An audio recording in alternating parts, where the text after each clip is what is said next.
नमस्कार दोस्तों। कल हमने पंचवर्षीय योजनाओं के बारे में डिस्कशन किया था। आज हम उसी क्रम में आगे बढ़ते हुए इन पर चर्चाएं करते हैं। कल हमने एक गलती कर दी थी, उसके लिए मैं क्षमा प्रार्थी हूँ। कल हमने द्वितीय पंचवर्षीय योजना पढ़ा था, तो उसमें मैंने गलती से जो लक्ष्य विकास दर की थी वो 5.6 बता दी और जो प्राप्त किया था वो 2.8 बता दी। तो ये क्या है कि कल ये जो मैंने बताया था ये तीसरी पंचवर्षीय योजना का मैंने द्वितीय पंचवर्षीय योजना में बता दिया। एक बार आप इसको संशोधन कर लो। जो द्वितीय पंचवर्षीय योजना थी उसका लक्ष्य था 4.5% और इसने प्राप्त किया 4.1%। तो ये आप एक बार करेक्शन कर लेना। अब हम आगे बढ़ते हैं तृतीय पंचवर्षीय योजना पर। ये जो तृतीय पंचवर्षीय योजना है इसकी काल अवधि क्या है? इसकी अवधि है 1961 से 1966। ये भी कितने वर्ष की हो गई? ये हो गई 5 वर्ष की। और इसका जो मुख्य उद्देश्य था, तृतीय पंचवर्षीय योजना का जो मुख्य उद्देश्य था वो क्या था? जो भारत की इकोनॉमी है, भारत की अर्थव्यवस्था है, उसको आत्मनिर्भर बनाना, जो कि अभी हाल ही में काफ़ी चर्चाओं में चल रहा है, काफ़ी अखबारों में देखने पर मिल रहा है। आत्मनिर्भर बनाना, देश की अर्थव्यवस्था को आत्मनिर्भर बनाना। इसमें जो सर्वोच्च प्राथमिकता दी गई वो किसको दी गई? कृषि और उद्योगों को। कृषि और उद्योगों दोनों को समान रूप से प्राथमिकता दी गई। प्रथम पंचवर्षीय योजना में तो कृषि को प्राथमिकता दी थी और द्वितीय पंचवर्षीय योजना थी उसमें उद्योगों को। लेकिन तृतीय जो पंचवर्षीय योजना है उसमें कृषि और उद्योगों दोनों को समान रूप से प्राथमिकता दी गई। इसका जो लक्ष्य विकास दर का जो लक्ष्य था वो 5.6% रखा गया और इसने कितना प्राप्त किया? 2.8%। तो ये सामान्यतः असफल योजना रही। असफल योजना रही। अब ये असफल क्यों रही, इसके कारणों को भी हम एक बार डिस्कशन कर लेते हैं। अभी कुछ दिन पहले चर्चाओं में बहुत चल रहा था चीन युद्ध। इसका एक बहुत बड़ा कारण ये भी है चीन का युद्ध, जो कि 1962 में हुआ।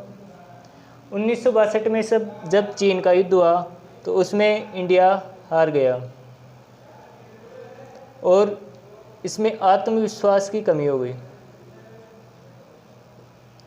1962 के बाद 1965 में किसका?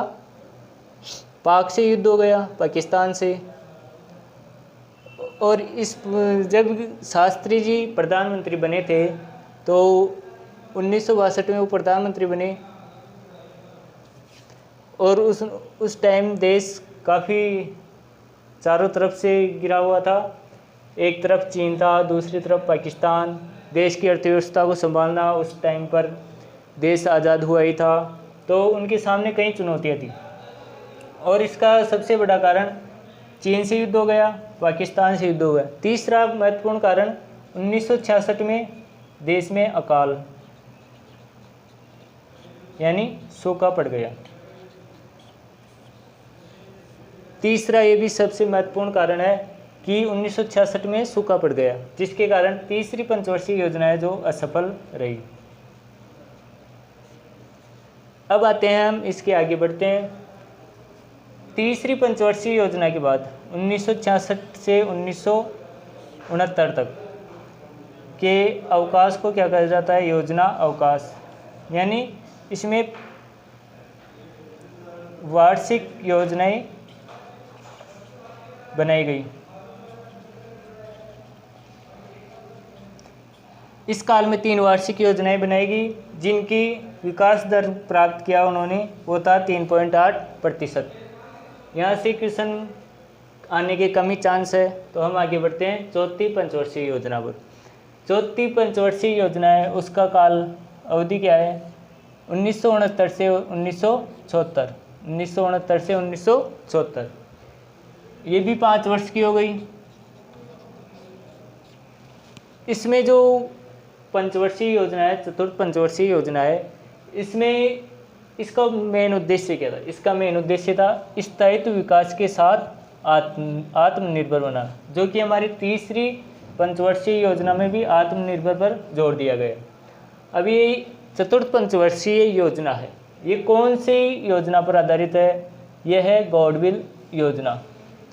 ये आप याद रखना, क्योंकि एग्जाम में पूछ लिया जाता है कि चतुर्थ पंचवर्षीय योजना कौन से मॉडल या कौन सी योजना पर आधारित है, तो होती है हमारी गॉडविल योजना। इसकी जो विकास दर का लक्ष्य कितना रखा गया? 5.7%। और इसने कितना प्राप्त किया? मात्र 3.3%। तो हम इसको भी सामान्यतः असफल योजना ही कहेंगे। यह भी एक तरह से असफल योजना रही। तीसरी देखा हमने, तीसरी भी असफल योजना रही, जिसके कारण ये 3 थे। अब चतुर्थ जो असफल रही उसके क्या कारण थे? इसके कारण थे 1971 में पाकिस्तान से युद्ध हो गया और बांग्लादेशियों का शरणार्थियों के रूप में भारत में आना, जिसके कारण देश को कहीं आर्थिक कठिनाई से गुजरना पड़ा। ये 2 इसके महत्वपूर्ण कारण हैं, जिसके कारण ये योजना फ्लॉप रही।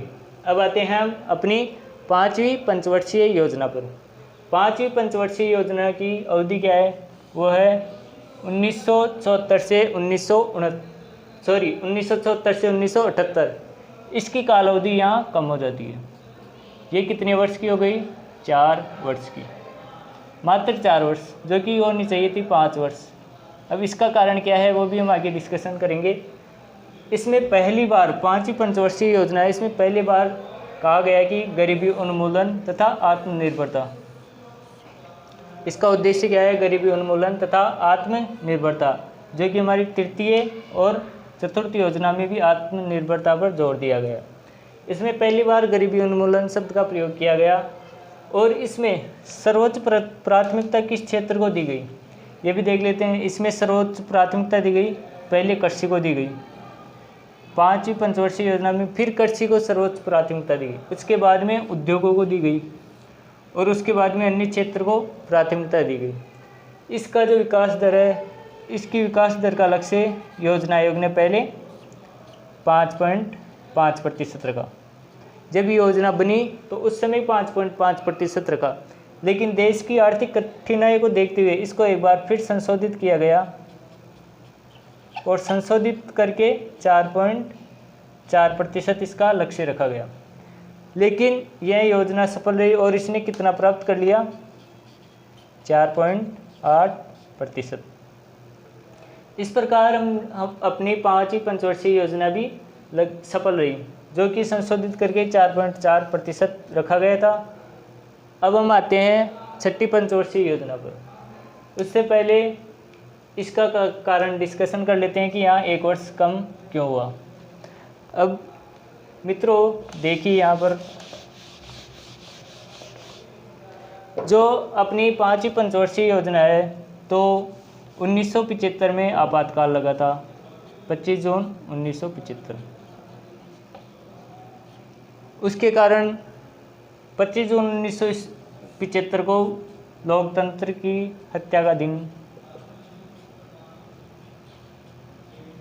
हत्या या ब्लैक डे, काला दिवस कहा जाता है। लोकतंत्र ये आपातकाल लगा 25 जून 1975 को। उस समय अपनी पीएम थी इंदिरा गांधी।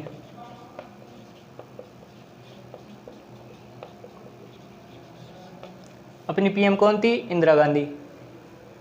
आपातकाल लगा और जब आपातकाल हटा और चुनाव हुए तो चुनाव में इंदिरा गांधी को मुंह की खानी पड़ी, वो हार गई। इंदिरा गांधी